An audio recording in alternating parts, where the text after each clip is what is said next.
आपके उंगली में पट्टी बांधती हूँ मोहन भैया।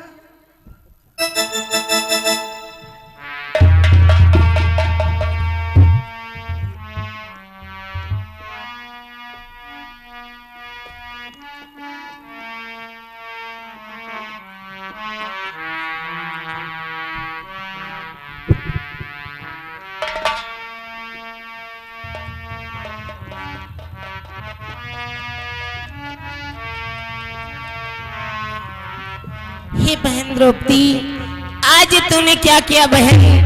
हे बहन, ये है नया वस्त्र, नया चीर, धाजीत क्यों फाड़ा तूने?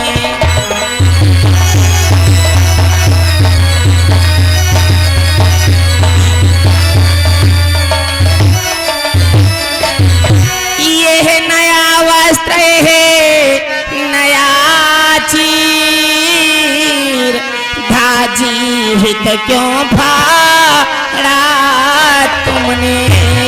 कि एक जरा चोट सी लगने पर यह चीर बिदारा क्यों तुमने?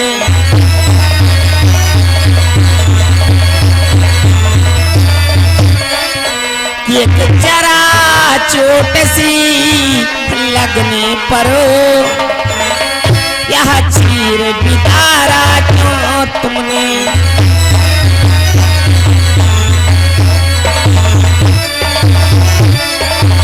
बहन द्रौपदी, आज तुमने क्या किया बहन? हमारे जरा चोट सी लगने के कारण तुमने अपना इतना कीमती वस्त्र फाड़ दिया, अपनी साड़ी को बर्बाद कर दिया बहन। भैया, आप इस साड़ी की बात करते हो मोहन भैया। भाई बहन का कितना टूट प्रेम होता है। भाई के हाथों से खून बहे और बहन खड़ी खड़ी देखे, ये संसार में कभी नहीं हुआ है भैया। मोहन भैया बहन, और ये गुली से टपके रात धारी, क्या तुमसे प्यारी है साड़ी?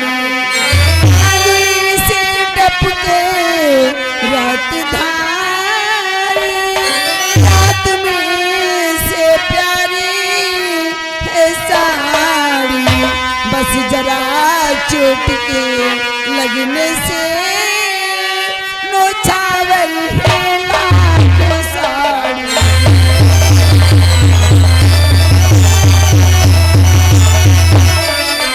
बस एक बूंद के बहने से नौछावर है लाखों साड़ी।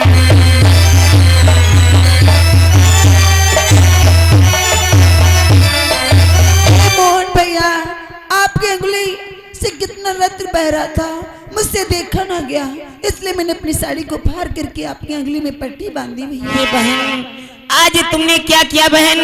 अपने भाई कन्हैया को कर्जदार कर दिया। और बहन, ये बहन आज कृष्ण बिका श्रद्धा और प्रेम तुम्हारे को।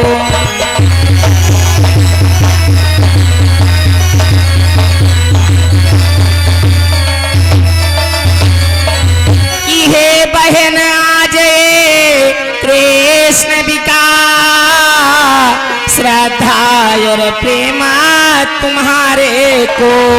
कि थानों पर थान लगा दूंगा तब धीरज कृष्ण मुरारी को।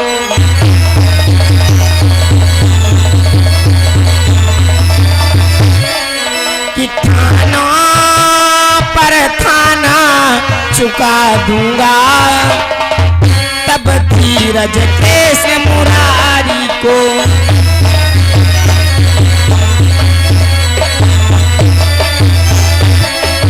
ये बहन, आज से कन्हैया तुम्हारा कर्जदार हो गया, ऋणी हो गया बहन। कि हुआ ऋणी मैं आज से और ये तेरा घन श्याम, और जब तक ऋण नहीं तू चुका नहीं मुझे विश्राम।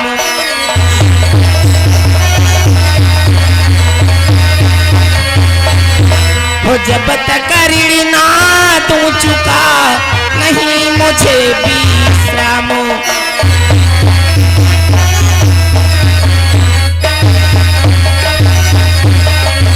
बहन द्रौपदी, आज तुमने हमारी जरा चोट सी लगने के कारण इतना कीमती वस्त्र फाड़ दिया बहन। जात करने से तुम्हारा कर्जदार हो गया है बहन। जब कभी भी आवश्यकता पड़ेगी बहन तो एक केस तुमको लाखों साड़ी नौछावर कर देगा बहन। भैया आप हमारे हंसनापुरी आ जाती है, मनु बाहर आ जाती है, द्वारिकापुरी से जल्दी जल्दी आया करो।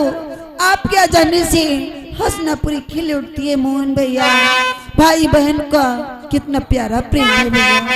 हे बहन, तुम चिंता मत करो बहन, मैं अवश्य आया जाया करूंगा। और बहन,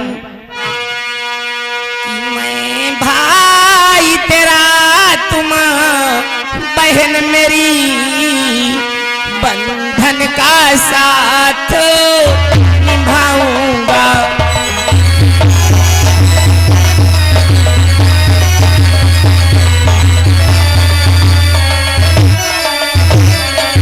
कि तुम बहन मेरी, मैं भाई तेरा, बंधन का साथ निभाऊंगा।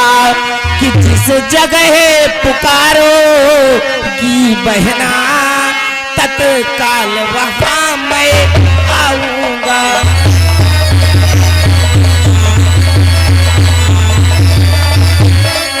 कि जिस जगह पुकारो की बहना, तत्काल वहां मैं आऊंगा।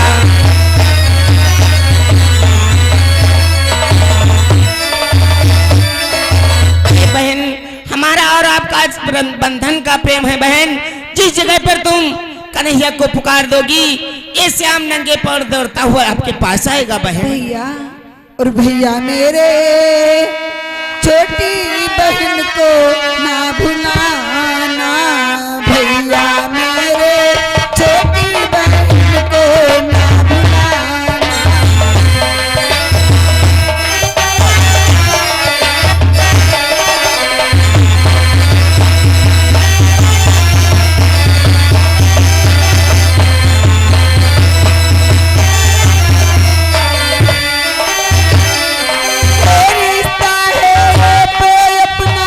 सबसे पुराना रिश्ता है, देखो भैया अपना पुराना।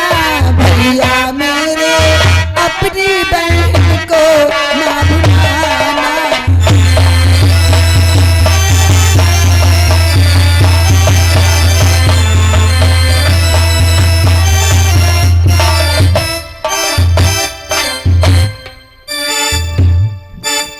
और ये आ गए हमारे जयकरण भाई।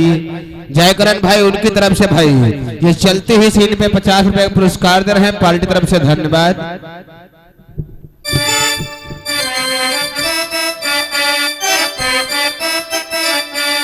Hello hello. कि तेरी मुरली में बसे प्राण बसुरिया, बजाई गई ओ श्याम मुरलिया।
भाग्यश्री कसम चोटिए की डंडा घुमाई के जौन है तो क्या हुआ?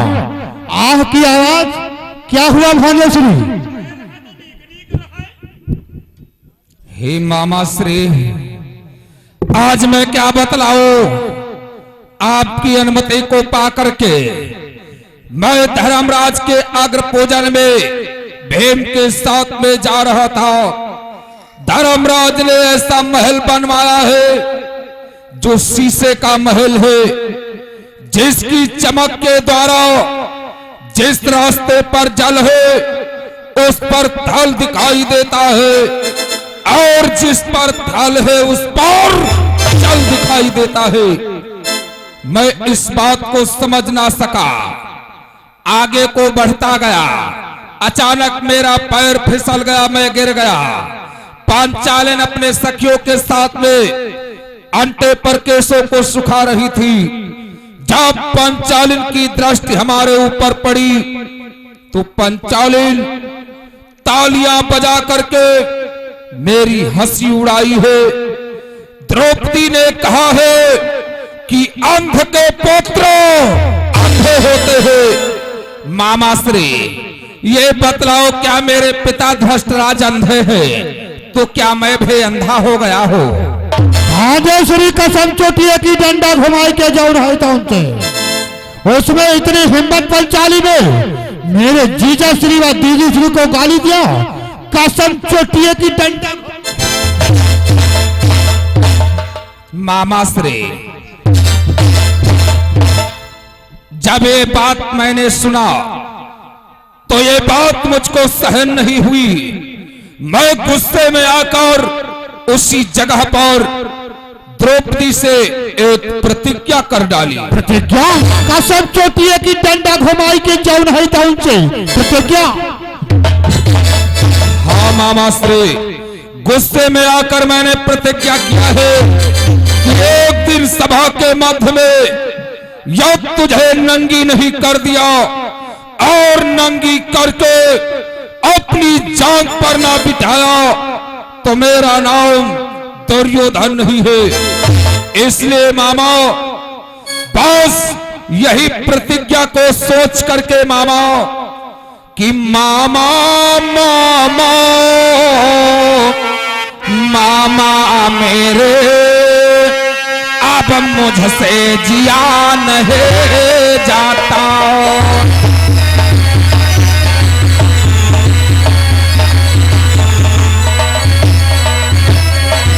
मामा मामा मामा मेरे अब मुझसे जिया नहीं जाता। पांडवों का बढ़ता अमोबल वह सब मुझसे सहा नहीं जाता।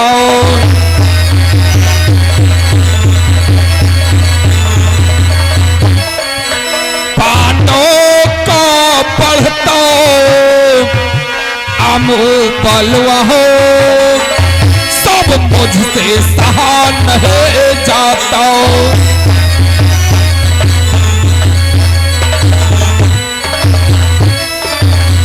मामा, उन पांडवों का अमोबल देख देख करके मुझे सहन नहीं हो रहा है। अब मुझे बस यही चिंता है, अब मेरी प्रतिज्ञा कैसे पूर्ण होगी। आपका भांजा श्री दुर्योधन मुख दिखाने के काबिल नहीं बचा। ये समझ लो, दुर्योधन अब जीवित नहीं बल्कि मर चुका है। भाग्यश्री कसम चोटिए की डंडा घुमाई के जाऊ है टाउन से। अरे तुमने प्रतिज्ञा किया है तो ये प्रतिज्ञा तुम्हारी खंडित कदाप नहीं होगी। ये प्रतिज्ञा अवश्य पूर्ण होगी। भाग्यश्री, इसके लिए तुम्हें एक कार्य करना होगा। तो कौन सा कार्य करना होगा? चलो यहाँ से चलते हैं दीदी श्री जीजा श्री के दरबार को, और जब वहां चलोगे तो तुम जुआ खेलने की अनुमति मांगना। ठीक है भांजे? क्या मामा श्री, यह क्या कह रहे हो? जुआ खेलने की अनुमति नहीं। इस संसार में कौन सी ऐसी माँ होगी, कौन सा ऐसा पिता होगा जो अपने पुत्र को जुआ और शराब पीने की अनुमति देगा? ये तो तुम ठोस सत्य कहते हो, कसम चोटिए की डंडा घुमाई के। भाग्यश्री मैं भी जानता हूँ किसी का बाप व किसी की माता जुआ खेलने की अनुमति नहीं देगा, लेकिन भाग्यश्री वहां पर चलोगे जब जुआ खेलने की अनुमति मांगोगे और अनुमति नहीं मिलेगी तो तुम्हें एक छोटा सा कार्य करना होगा। वो कौन सा कार्य? कसम चोटिए की डंडा घुमाई के जौन है तुमसे कार्य तुम्हें ये करना होगा, अपनी तलवार अपने हाथ में संभालना और पिताजी व माताजी के सरमुख खड़े होना, उनसे ऐसा बोलना कि यदि आज्ञा नहीं दोगे तो मैं अपने प्राणों को तत्काल खत्म कर दूंगा, अपनी आत्महत्या कर लेंगे। क्या मामाश्री, माताश्री और पिताश्री से अनुमति लेने पर यदि अनुमति देने में इनकार होते हैं तो मैं अपने प्राण गंवाने के झूठे नाटक करूं? हाँ भाग्यश्री, कसम चोटिया की डंडा घुमाई के जौन है ताउनते चलो। एक है मामाश्री, यस जैसी बात है तो अवश्य मैं आपके बतलाव हुए मार्ग पर चलूंगा। चलो अतिशीघ्र माता व पिताश्री के पास चलते हैं।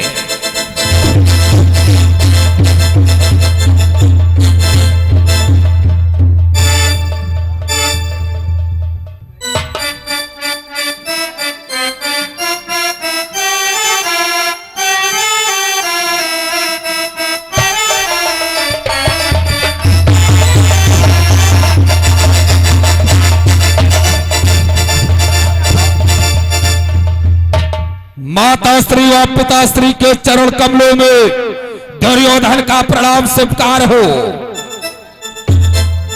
दीदी श्री व जीजा श्री के चरणों में शकुन का प्रणाम।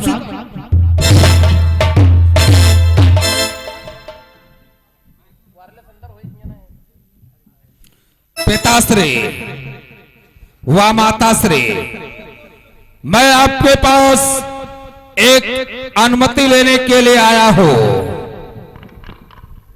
और कैसी अनुमति? पिताश्री, आज मैं एक मनोरंजन खेल खेलना चाहता हूं, इसलिए मुझे आज्ञा दो। क्या मनोरंजन खेल खेलना चाहते हो? उसमें अनुमति की क्या बात है पुत्र? तो क्या मैं मनोरंजन खेल खेलने के लिए जा सकता? आखिर कौन सा मनोरंजन खेल खेलना चाहते हो? चौसर का खेल, यानी के जुए का खेल। अरे नहीं पुत्र, चौसर का खेल अच्छा नहीं होता। कि अच्छे कर्मों के करने से ग्रह में प्रकाश हो जाता है।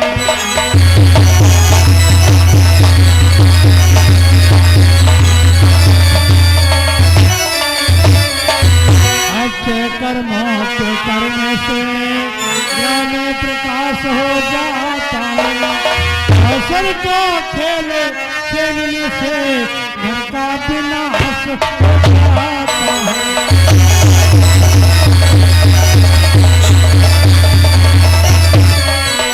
अवसर का खेल खेलने से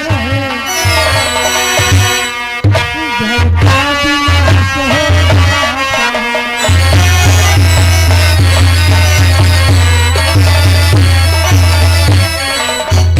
अरे पुत्र, कोई खेल खेलो, मनोरंजन करो, लेकिन ये चौसर का खेल अच्छा नहीं होता। द्वारपाल, मेरे माताश्री व पिताश्री को सिंहासन के नीचे उतारो और संभाल कर उतारना, क्योंकि इन्हें दिखाई नहीं देता है।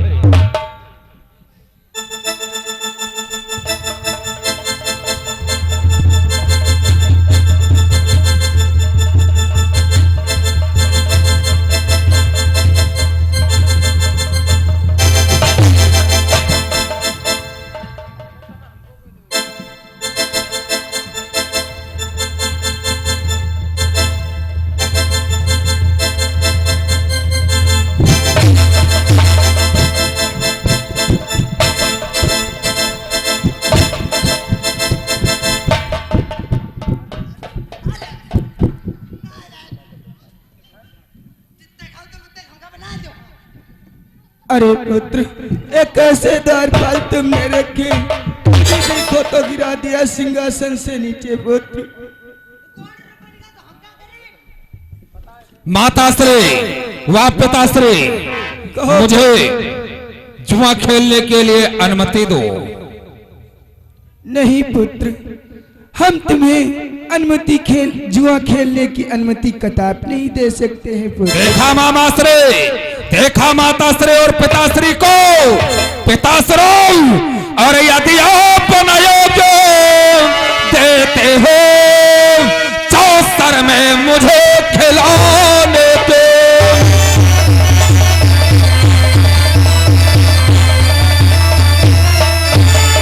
कि यदि आप आज्ञा देते हो चौसर में मुझे खिलाने के, देर हो आप हो कारभार चाचा को राज चलाने को।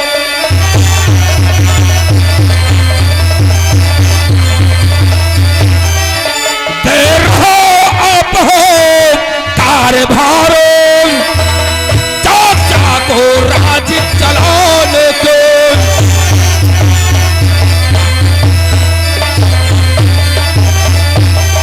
देखा मामाश्री, आज मुझे खेल खेलने के लिए अनुमति नहीं मिल रही है और चाचा को राज चलाने की अनुमति दे रखे हो, इसलिए संसार में मुझे जीना धिक्कार है। इसलिए माताश्री और पिताश्री और यह ढालदारो तलवार मेरो, आरो तलवार मेरो, मुझको उस पारो उतारोगी, मुझको उस पारो उतारेगी मुझको।